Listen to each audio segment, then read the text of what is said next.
Salve galera, sejam bem-vindos ao canal. Eu sou Pedro e a gente vai discutir um pouquinho do porquê que é tão difícil, né, falar um pouco sobre inflação e resolver o problema dela, dado que inflação ela é simples, mas politicamente ela é bastante dolorosa de ser resolvida.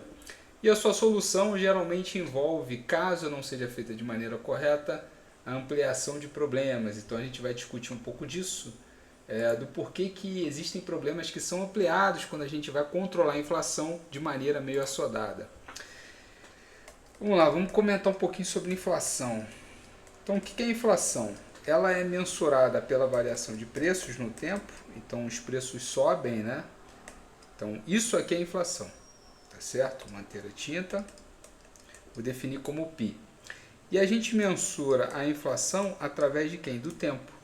Então a gente começa a verificar a inflação se comportando assim, nesses períodos que ela...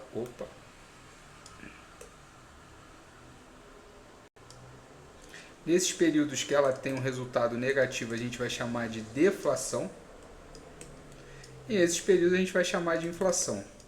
Então reparem que existem ali uma banda que a inflação se torna algo bastante interessante, né, de acontecer, porque ela permite a economia se movimentar. P igual a zero significa que tem algo errado com o principal mecanismo de uma economia de mercado, que é o mecanismo de sinalização de preços. Então, quando a gente fala de inflação, que se comporta ali dentro de um patamar razoável, vamos colocar até 5%, ele está sinalizando preços ali. Então você está tendo alguma questão de oferta e demanda, você está tendo algum componente ali cíclico de crescimento que pode estar gerando esse resultado interessante. Quando a gente pega períodos aí sim hiperinflacionários, acima de 10%, e aí não tem limite, né? Por exemplo, a inflação na Argentina hoje está 252% ao ano e muita gente falando que Milei está controlando a inflação. E o porquê que a inflação é um problema? Porque a inflação ela tem a ver com déficit público. Déficit público é variação de base monetária mais variação de títulos. Ou você expande títulos ou você expande moeda, não tem o que fazer. Só que o que é déficit público? É arrecadação menos tributação. Então quando você controla, você tira a adequação à inflação, você precisa de expansão de títulos públicos. Expansão de títulos públicos não é compulsório.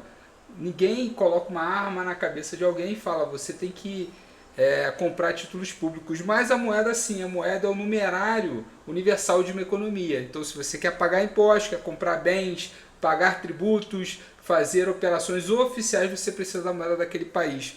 Então quanto mais compelido você for a utilizar a moeda, pior para você vai ser o cenário inflacionário. E o cenário inflacionário ele é sempre pior, então vamos botar aqui os efeitos da inflação, ele é sempre pior para os mais pobres, ou seja, quanto menos renda, pior a sua vida com a inflação. O que a gente fez no Brasil para controlar isso? Ora, a gente fez o Plano Real, mas fizemos aí uma sanidade fiscal, fazendo com que a dívida pública saltasse de 10% para 32% durante o governo Fernando Henrique Cardoso, porque, obviamente, a gente esterilizou o canal de expansão monetária. Porém, mesmo isso não foi suficiente para que a gente mantivesse o mesmo ritmo de arrecadação menos gastos.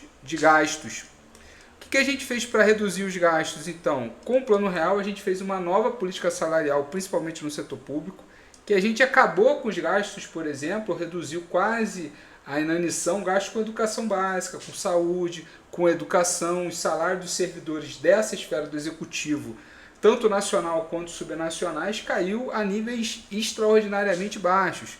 Há casos, por exemplo, de salários de professores com um valor mensal de 40 horas semanais, recebendo no início do Plano Real R$ 40, ou seja, não pagava nem 4 frangos por mês, ou 5 franguinhos, né? A gente não sabe o preço do frango lá no Plano Real. Então a gente teve ali um período ali bastante complicado de restrição de oferta e qualidade em serviços públicos essenciais, que hoje a gente percebe que foi uma medida aí bastante assodada. A gente poderia ter controlado esses gastos em outras esferas, em outros níveis, mas não foi feito. A gente continua tendo a maior distorção salarial de políticos, maior distorção salarial de juízes e por aí vai, mas outras esferas de gastos foram bastante reprimidas, como também a questão do salário mínimo. Na Argentina, está se controlando a inflação por qual canal? Exatamente pelo mesmo canal, mas no canal dos gastos também, tá certo? Ou seja, está se reduzindo os gastos públicos ao não se fazer atualização pela inflação, ou seja, penalizando os serviços públicos que são indexados à inflação ou quem utiliza os serviços públicos. E ao represar esses gastos, né, também o pagamento de fornecedores, etc., não fazendo a correção da inflação, a economia argentina já caiu 5,1% em 2024, sendo que a inflação de fato no mês de maio veio baixa, mas no global já ainda está em 252%, ou seja, a gente não tem ali um período de controle inflacionário. É possível que a gente veja deflação na Argentina nos próximos meses, mas ainda está muito longe de um controle inflacionário efetivo. Bom, espero que tenha ficado claro para vocês. Deixe sua opinião se você já conhecia esse conceito e essa forma de inflação. E até a próxima.